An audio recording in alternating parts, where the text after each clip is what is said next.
চট্টগ্রাম বন্দরের কন্টেনারগুলো এক জায়গায় রাখলে কিভাবে লরিতে তোলা হয় এই কন্টেনারটা এখন আপনাদেরকে আমি দেখাবো।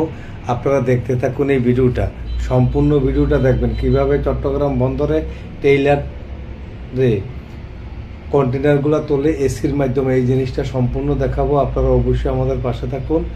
আর চট্টগ্রাম বন্দর হচ্ছে আমাদের একটা অহংকার, আমাদের একটা ঐতিহ্য, আমাদের অর্থনৈতিক ভূমিকার জন্য চট্টগ্রাম বন্দর একটা অপরিহার্য। আপনারা তাই আমাদের এই সম্পূর্ণ ভিডিওটা দেখবেন এবং শেয়ার করবেন, কমেন্ট করবেন। তাহলে আমি এখন আপনাদেরকে দেখাবো। দেখেন, একটা এসি আসছে, এই কন্টেনারটা এক্সপোর্ট হবে। তো এই কন্টেনারটা এক্সামিন করা কন্টেনার। তো চট্টগ্রাম বন্দরে যাবতীয় কার্যক্রম সম্পন্ন করে এই কন্টেনারটা তুলে দেওয়ার জন্য আমি ঢাকা থেকে আসছি। তো কীভাবে কন্টেনারটা নেওয়া হয় এই জন্য দেখাচ্ছি। এটা দেখেন, এসির মাধ্যমে কন্টেনারটা তোলা হচ্ছে, কি সুন্দর করে দেখেন। এই কন্টেনারে প্রায় 17 টন মাল আছে। দেখেন কত বড় কন্টেনার, কি সুন্দর করে তুলে ফেললো। অসাধারণ একটা দৃশ্য। আপনারা যারা চট্টগ্রামের কোনো কিছু দেখতে চাইলে বন্দরের, আপনারা অবশ্যই একটু কমেন্টের মাধ্যমে জানাবেন। এই তো এখন আস্তে আস্তে চলে যাচ্ছে। আমরা দেখতে পাচ্ছি এসিটা কন্টেনারটা নিয়ে কীভাবে চলে যাচ্ছে। দেখেন অনেক উপরে, অনেক উপরে 3টা কন্টেনার। এটা 4 নম্বর কন্টেনার। উপরে দেখেন কত বড়, নিচে 3টা কন্টেনার এবং উপরে এটা আস্তে আস্তে করে নিয়ে যাচ্ছে। কি সুন্দর করে দেখেন।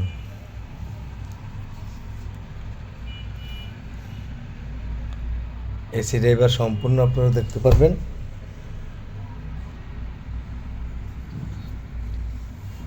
এবার ক্লিয়ার করে দেখেন কত বড় কন্টেনার। এটাকে আমরা 45 হাই কিউব বলি কন্টেনার। এটার থেকে বড় আর কন্টেনার হয় না।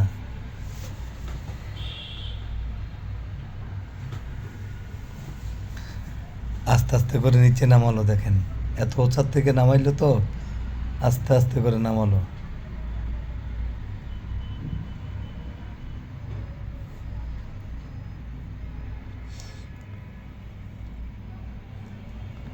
দেখেন এখন আমি পুরাটা দেখানোর চেষ্টা করতেছি।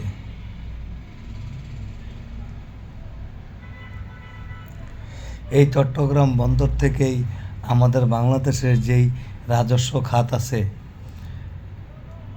এনবিআরের মাধ্যমে, কাস্টমসের মাধ্যমে বাংলাদেশের যত ইম্পোর্টাররা বিদেশ থেকে মাল আনেন এবং এক্সপোর্ট করেন বাংলাদেশ থেকে, এই চট্টগ্রাম বন্দরের মাধ্যমেই সিংহভাগ মাল আনা নেওয়া হয়।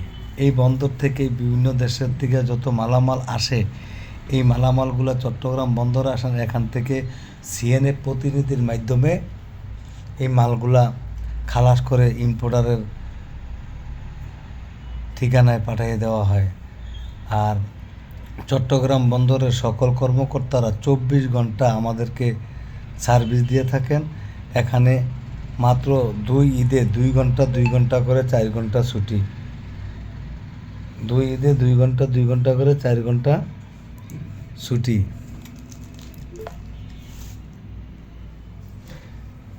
আর না হলে 365 দিন আমাদেরকে সার্ভিস দিয়ে থাকেন। আর আমাদের এই চট্টগ্রাম বন্দরের সকল কর্মকর্তারা খুব অক্লান্ত পরিশ্রম করে আমাদের সাথে যুক্ত থাকেন আর আমাদেরকে সম্পূর্ণ কাজ সম্পন্ন করেন। তাই আমার পরিবারের পক্ষ থেকে চট্টগ্রাম বন্দরের সমগ্র কর্মকর্তাকে লাল সালাম ও লাল গোলাপের শুভেচ্ছা।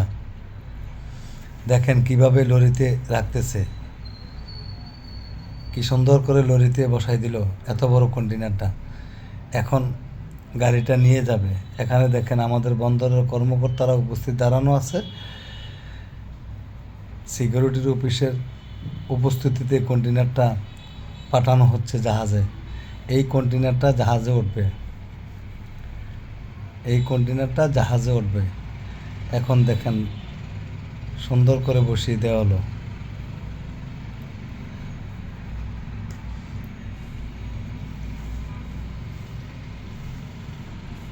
গাড়িতে পুরোপুরি বসানো হয় নাই তো, এই জন্য একটু দেরি হচ্ছে, না হলে এতক্ষণ লাগে না।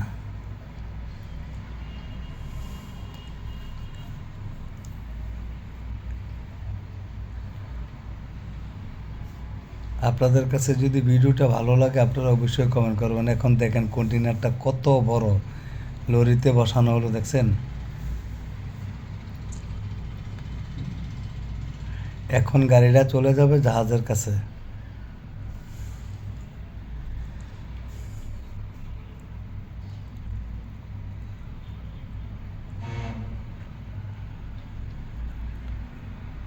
খুব সুন্দর।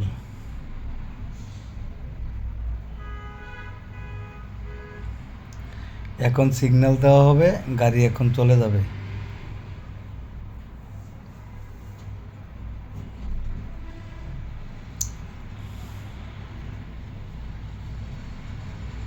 তো দর্শক বন্ধুরা, যদি ভিডিওটা আপনাদের কাছে একটু ভালো লাগে তাহলে আপনারা অবশ্যই একটু কমেন্টে আমাদেরকে জানাবেন।